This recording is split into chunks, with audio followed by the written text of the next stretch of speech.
the authors tonight. We have an author coming to the stage. This guy has written a very hilarious book called Drunk on a Bike, and he's a regular around the city. Please welcome Mr. Dan Curry, everybody. Dan Curry, let's hear it for him.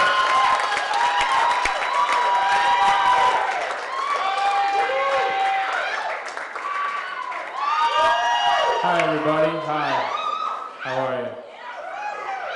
I'm in a really, really weird mood. Before I got here tonight, I ran into my ex-girlfriend over on 7th Avenue, and I noticed she got a little bit big, and we were talking, and I'm like, "Whoa, girl, you're pregnant."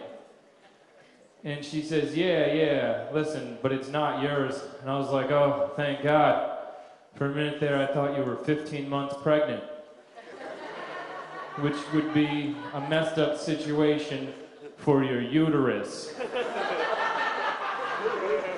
And she was like, "Oh, still a wise ass." And I'm like, "Yeah, well, you still suck at math."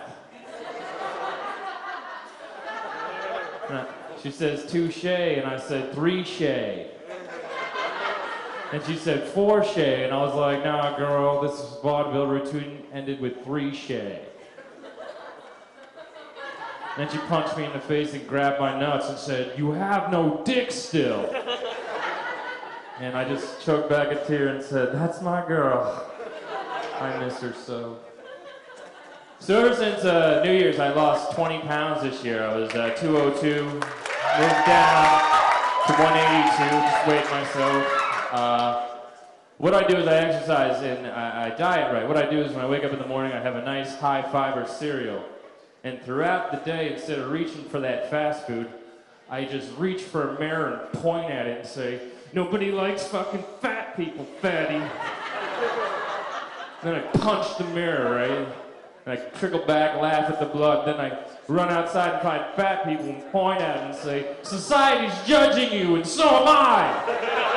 And I just show them the blood trickle down my arm, and I smile. Then I go home and work out, right? I do sit-ups, and at the apex of every 10th sit-up, I do a line of cocaine roughly from your elbow to your wrist. Then you black out for a couple days, and when you come to, you have a nice low-cal snack. Like I like carrot sticks and hummus, or like a spicy low-fat dip with chives. I don't know. Depends on how I feel. Speaking of drugs, they're using, I was reading in the Post a couple weeks ago, they're using puppies to smuggle heroin into this country. There is not a more adorable way to smuggle heroin in this country. I dare you to tell me. Unless they're like smuggling in like 3-year-olds in little rabbit costumes. That would be a cuter way to smuggle heroin, I think. I don't know. My mom always taught me that the only thing you can ever learn from drugs is to not do them. And I said, "Not true, Mom. I dropped acid once in 8th grade, and I learned that math class is way scarier when the fractions are bleeding." I learned that. So I used to have a beard, right? I had a beard, and my girlfriend made me shave it off. Then a week later, she broke up with me, right? And I was like, "Oh shoot, that sucks." So I called her on the phone and I was like, "Listen, this is true." I was like, I'm doing Conan O'Brien on June 5th. And she was like, "Well shit, why don't you come on over and celebrate with some hardcore unprotected sex?" So I go over there, right?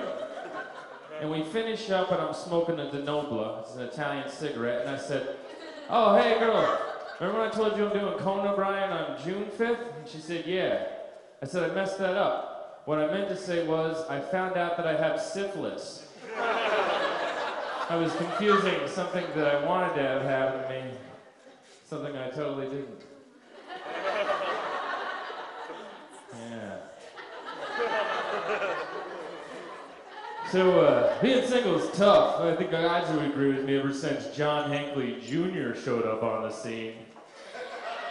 They were trying to impress a girl. This guy shot Jodie Foster to impress Ronald Reagan. Right? I iced the state comptroller of New Jersey, delivered his severed head to this girl I was courting. You know what she said to me? Swear to God, she said, "My last boyfriend gave me the governor." And I was like, well, it sucks to be me. And being single also sucks, because I have this problem where I always trying to one-up dudes, you know? I was talking to this girl at a bar, and this guy just cut me off, and he was like, listen, man, I got my master's degree in bioengineering at Colgate University. I said, yeah, whatever, man. I got my doctorate degree in cryoengineering at Aquafresh University. And he pushed me, and he said, fuck off, dude. I pushed him back, and I said, fuck you, man. Then he pushed me again and said, yo, fuck you and the horse you rode in on. And I said, hey, man, you can say what you want about me, but Crimson Midnight's a championship thoroughbred. We're racing her in Preakness this year, so just shut up. All right? So I was in Los Angeles for a week, a couple weeks ago. And on the way back, I had a layover flight in Dallas, Fort Worth. So I was like, I got some time to chill, so I went to Chili's Express. Got myself a tall beer, and I'm sitting there drinking. I see this guy sitting at the bar next to me wearing a Soviet Union era hockey jersey. It said like CCCP, and there was a hammer and sickle. And I said, hey man, you're crazy. This is a red state, man. You got a lot of balls wearing some shit like that around here. And he said, yes, I'm from Chernobyl. And I swear to God, he pulls down his pants, he had 17 balls. Looked like a pink plastic bag full of grapes and a little baby hand on the side. And I pointed right at him and said, man, you really do have a lot of balls. Right before I barfed all over him. Because it was repulsive.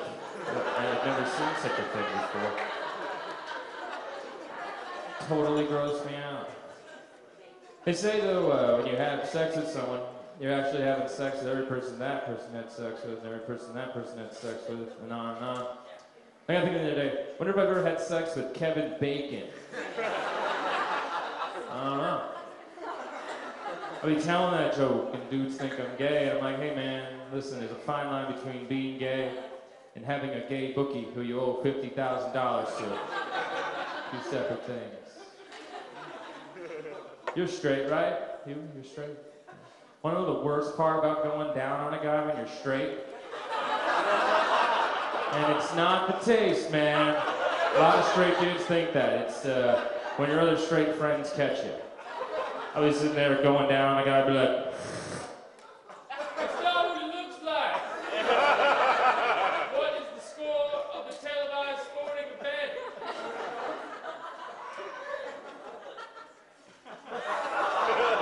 That was a really gross ending, but I gotta roll, fellas. See you soon.